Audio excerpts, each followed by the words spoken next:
রাতে অপরিষ্কার থালা বাসন রাখলে কি কি বিপদ আপনার ঘরে আসতে পারে জানলে আপনি অবাক হয়ে যাবেন। বিশেষ করে আমাদের সমাজের ইয়াং সোসাইটির কিছু বউ যারা আছে অত্যন্ত অলস, রাতের বেলা খাবার দাবারের পরে অপরিষ্কার থালা বাসন রেখে দেয়।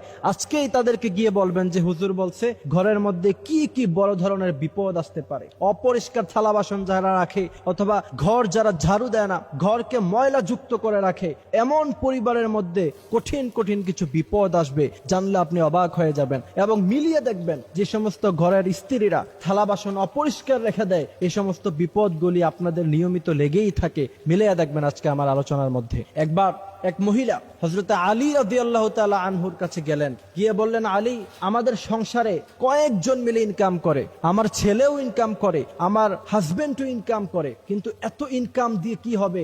আমার ঘরের মধ্যে অভাব অনটন লেগেই থাকে, আমার ঘরের মধ্যে রোগ বালাই লেগেই থাকে, এগুলি তো দিন দিন বেড়েই চলছে, কমার কোনো রাস্তা নাই। ইনকাম বেশি কিন্তু অভাবও বেশি। সাধারণত ইনকাম বেশি থাকলে অভাব কম হয়ে যাওয়ার কথা ছিল, কিন্তু ওই মহিলা বলছেন, আলী, ব্যাপারটা কি বলেন তো। হযরত আলী রাদিয়াল্লাহু তাআলা আনহু তিনি তখন বললেন ওই মহিলাকে, আপনার ঘরে কি রাতের বেলায় অপরিষ্কার থালা বাসন রাখেন? ওই মহিলা বললেন, আমার কাজের চাপ এত বেশি, আমি ঘরকে তেমন পরিষ্কার করে রাখতে পারি না, রাতের বেলা থালা বাসনগুলিকে ধুইতে পারি না, প্রায় সময় অপরিষ্কার হিসাবে এগুলি রেখে দেই। হযরত আলী রাদিয়াল্লাহু তাআলা আনহু তখন ওই মহিলাকে বললেন, যেই ঘরের মধ্যে অপরিষ্কার থালা বাসন থাকে, যেই ঘরের মধ্যে নোংরা যুক্ত গন্ধযুক্ত কোনো জিনিস থাকে, সেই ঘরের মধ্যে আল্লাহ পাক কখনো বারাকা দেন না, সেই ঘরের মধ্যে অভাব অনটন লেগেই থাকে। তার কারণ হচ্ছে ফেরেশতারা সেই ঘরের মধ্যে আসে না, নোংরা পরিবেশে ফেরেশতারা কখনো আসে না। ফেরেশতারা সব সময় ফ্রেশ পরিবেশে আসতে চায়। এই জন্য যাদের সংসারের মধ্যে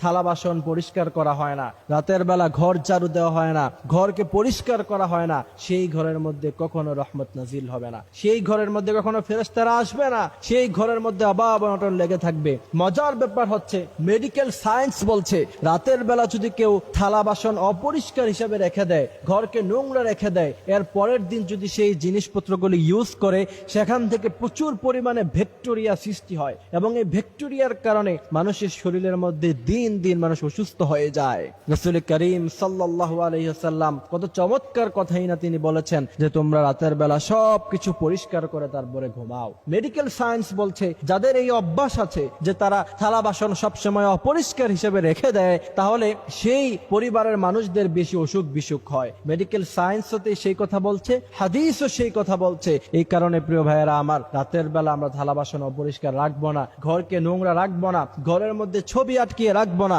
রাসূল করিম সাল্লাল্লাহু আলাইহি ওয়াসাল্লাম বলেছেন সেই ঘরে কখনো ফেরেশতা আসে না, সেই ঘরে কখনো রহমত নাজিল হয় না।